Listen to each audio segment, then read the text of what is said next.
नमस्कार. या नवीन व्हिडिओच्या माध्यमातून पुन्हा एकदा आपलं सर्वांचं स्वागत करतो. तर शिक्षकांच्या जिल्हांतर्गत बदली प्रक्रिया 2022 साठीचं वेळापत्रक हे काल प्रसिद्ध करण्यात आलेलं आहे आणि या वेळापत्रकानुसारच प्रत्येक जो काही टप्पा आहे तो पूर्ण होणार आहे. तर नेमकं वेळापत्रक काय आहे तर ते आपण या व्हिडिओच्या माध्यमातून पाहणार आहोत. तर यासाठी हा व्हिडिओ शेवटपर्यंत पाहत राहा. तर आता या ठिकाणी जो सर्वात महत्त्वाचा टप्पा असणार आहे तो म्हणजे अवघड क्षेत्रांची यादी प्रकाशित करणे आणि बदली पात्र व बदली अधिकारप्राप्त याद्या जाहीर करणे. तर हा टप्पा 21 ते 22 या 2 दिवशी पूर्ण होणार आहे किंवा पूर्ण करावा लागणार आहे. त्याच्यानंतर पुढचा टप्पा असणार आहे सर्वात महत्त्वाचा म्हणजे रिक्त पदांची यादी अद्ययावत करणे. तर हा टप्पा 21 ते 25/10/2022 पर्यंत पूर्ण करावा लागणार आहे. म्हणजे 5 दिवसांचा कालावधी हा रिक्त पदांची यादी अद्ययावत करण्यासाठी आहे. त्याच्यानंतर चौथा टप्पा असणार आहे विशेष संवर्ग भाग 1 आणि विशेष संवर्ग भाग 2 चे फॉर्म भरणे. तेव्हा प्रत्यक्षात या ठिकाणी फॉर्म भरून घेतले जातील 26 ते 28. तर या कालावधीमध्ये 3 दिवसांचा कालावधी असेल तर शिक्षकांसाठी तर ही प्रक्रिया महत्त्वाची असणार आहे. त्याच्यानंतर या ठिकाणी बघा पाचवा जो काही टप्पा असणार आहे तो बदली पात्र आणि बदली अधिकारप्राप्त याद्या पुन्हा या ठिकाणी जाहीर करणे आणि विशेष संवर्ग भाग 1 आणि भाग 2 यांच्या याद्या जाहीर करणे. तर चौथ्या टप्प्यामध्ये जे काही विशेष संवर्ग 1 आणि विशेष संवर्ग भाग 2 चे फॉर्म भरले जातील तर त्याच्यामधून याद्या या ठिकाणी जाहीर केल्या जातील 5व्या टप्प्यामध्ये. तर 29/10 ते 29/10 म्हणजे एका दिवसामध्ये ही प्रक्रिया पूर्ण करायची आहे.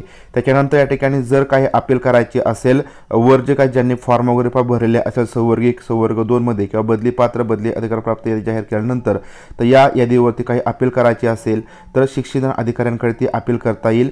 30/10 ते 1/11 म्हणजे 3 दिवसांचा कालावधी असणार आहे. तर याच्यावरती शिक्षक अपील करू शकतील. अपील मंजूर करणे किंवा नाकारणे तर यासाठीचा कालावधी 4 दिवसांचा असणार आहे. तर 2/11 पासून ते 5/11 पर्यंत तर या गोष्टी केल्या जातील. त्याच्यानंतर 8वा टप्पा असेल मुख्य कार्यकारी अधिकाऱ्यांकडे अपील करणे. शिक्षण अधिकारी यांच्याकडे अपील केल्यानंतर त्यांनी काही कारणास्तव अपील नाकारलं तर त्यासाठीची अपील करण्यासाठी 6/11 ते 7/11 पर्यंत 2 दिवसांचा कालावधी असणार आहे. त्याच्यानंतर 9वा टप्पा असेल मुख्य कार्यकारी अधिकारी यांनी निर्णय घेणे.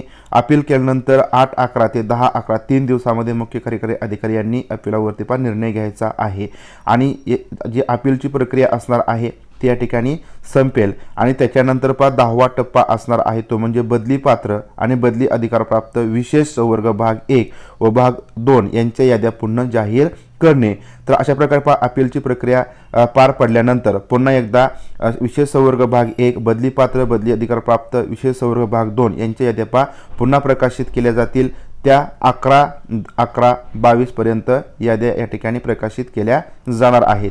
त्याच्यानंतर परत एकदा रिक्त पदांची यादी प्रकाशित केली जाईल. ती 12/11 तारखेपर्यंत म्हणजे एकाच दिवसामध्ये ही यादी प्रकाशित करायची आहे.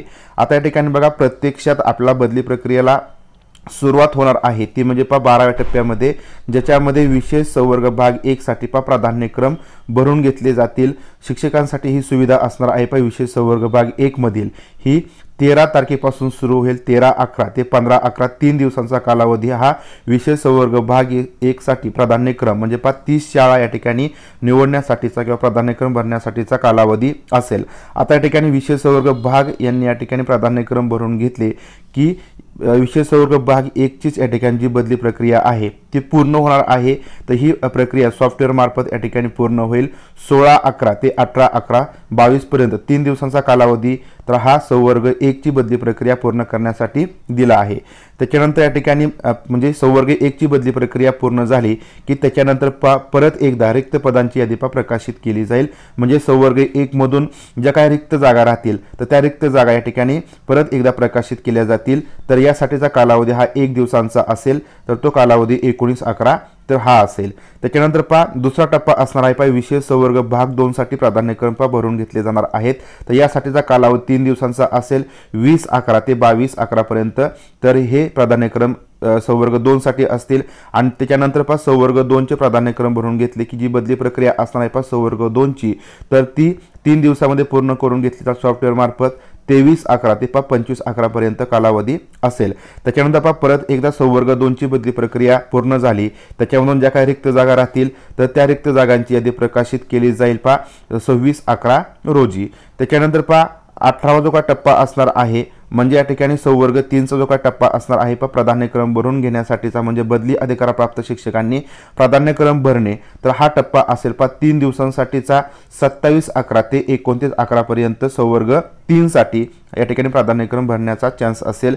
त्याच्यानंतर संवर्ग 3 ची जी काही बदली प्रक्रिया आहे सॉफ्टवेअर मार्फत राबवली जाईल 30/11 पासून ते 2/12 पर्यंत 3 दिवसांचा कालावधी हा बदली प्रक्रिया राबवण्यासाठी प्रत्येक टप्प्यावरती असणार आहे। त्याच्यानंतर ज्या काही बदली अधिकार प्राप्त शिक्षकांच्या बदली प्रक्रिया पूर्ण झाल्या ज्या काही जागा रिक्त असतील त्या रिक्त जागा प्रकाशित केल्या जातील 3/12 पासून ते 3/12 पर्यंत, म्हणजे एका दिवसामध्ये। आणि त्याच्यानंतर चौथा जो काय संवर्ग आहे बदली पात्र, या बदली पात्र शिक्षकांनी प्राधान्यक्रम भरणे यासाठीचा 3 दिवसांचा कालावधी आहे 4/12 ते 6/12 पर्यंत। त्यानंतर बदली पात्र शिक्षकांची बदली प्रक्रिया चालवण्याचा कालावधी हा 3 दिवसांचा असेल 7/12 ते 9/12 पर्यंत। त्यानंतर बदली पात्र शिक्षकांची बदली झाल्यानंतर रिक्त ज्या काही जागा असतील त्या रिक्त पदांची यादी प्रकाशित करण्यासाठी 10 तारीख दिलेली आहे।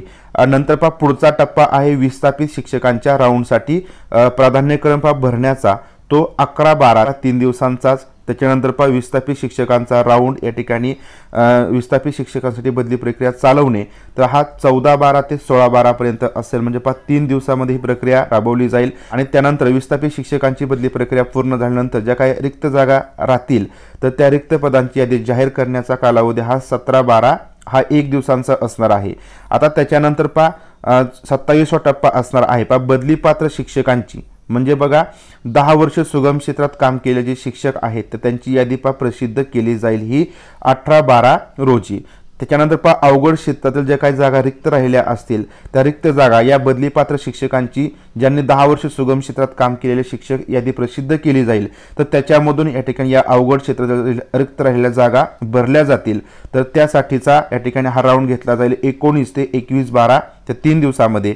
आणि त्याच्यानंतर पर्याय भरून घेतले जातील आणि नंतर या ठिकाणी या अवघड क्षेत्रातील राहिलेल्या रिक्त जागा भरण्यासाठीची बदली प्रक्रिया ही 22 ते 24 या 3 दिवसामध्ये ही प्रक्रिया सॉफ्टवेअरद्वारे पार पाडली जाईल। आणि त्याच्यानंतर अशा प्रकारे जे सगळे टप्पे आहेत ते टप्पे पूर्ण झाल्यानंतर सगळ्यात शेवटी 25/12 ते 25/12 म्हणजे एका दिवसामध्ये मुख्य कार्यकारी अधिकारी ही बदलीचे आदेश प्रकाशित करतील। आणि त्याच्यानंतर पुढची जी काही प्रक्रिया आहे तर ती कार्यमुक्तीची किंवा या ठिकाणी आपण म्हणूया हजर करून घेण्याची ती होणार आहे। तर अशा प्रकारे प्रत्येक संवर्गाला या ठिकाणी 3 दिवसांचा कालावधी हा अर्ज भरण्यासाठी म्हणजे प्राधान्यक्रम भरण्यासाठीचा असणार आहे। त्याच्यानंतर पुढचे जे काही 3 दिवस असतील तर ते बदली प्रक्रिया पार पाडण्यासाठीचा असेल। आणि बदली प्रक्रिया पार पाडल्यानंतर एका दिवसामध्ये ज्या काही रिक्त जागा असतील त्या घोषित केल्या जातील। आणि त्याच्यानंतर पुढच्या संवर्गाला या ठिकाणी प्राधान्यक्रम भरण्यासाठीचे 3 दिवस दिले जातील। तर अशा प्रकारे हे टप्पे पाडण्यात आलेले असून या टप्प्यानुसार जी कार्यवाही आहे ती या ठिकाणी होणार आहे। आता या ठिकाणी बघा एखाद्या टप्प्याला कालावधी कमी लागेल किंवा एखादा टप्पा लवकर पूर्ण झाला तर लगेच या ठिकाणी दुसरा टप्पा पूर्ण होऊ शकतो। कारण आपण या ठिकाणी आंतरजिल्हा बदलीमध्ये सुद्धा बघितलं की या ठिकाणी एक टप्पा लवकर पूर्ण झाला की लगेच दुसरा टप्पा सुद्धा सुरू करण्यात आलेला होता। त्यामुळे या ठिकाणी या वेळापत्रकानुसार या ठिकाणी कालावधी मागे पुढे होऊ शकतो किंवा या ठिकाणी आपण म्हणूया की एखादा दिवस जास्त सुद्धा या प्रक्रियेसाठी लागू शकतो। परंतु या ठिकाणी बदली प्रक्रिया जी काय आहे ती या ठिकाणी लवकरच सुरू होणार आहे। आजच या ठिकाणी जे काही पोर्टल आहे ते पोर्टल सुरू होईल। तर अशा प्रकारे आपण या व्हिडिओच्या माध्यमातून जिल्हांतर्गत बदली प्रक्रिया 2022 साठीचं जे वेळापत्रक असणार आहे ते नेमकं काय आहे तर याची संपूर्ण माहिती आपण या व्हिडिओच्या माध्यमातून पाहिली आहे। तर व्हिडिओ तुम्हाला आवडला असेल, माहितीपूर्ण वाटला असेल तर व्हिडिओ लाईक करा आणि इथून पुढे जिल्हांतर्गत बदली प्रक्रियेसाठीची संपूर्ण माहिती जाणून घेण्यासाठी हा चॅनल तुम्ही अजूनही सबस्क्राईब केला नसेल तर हा चॅनल सबस्क्राईब करून ठेवा। भेटूया पुढील व्हिडिओच्या माध्यमातून, तोपर्यंत धन्यवाद।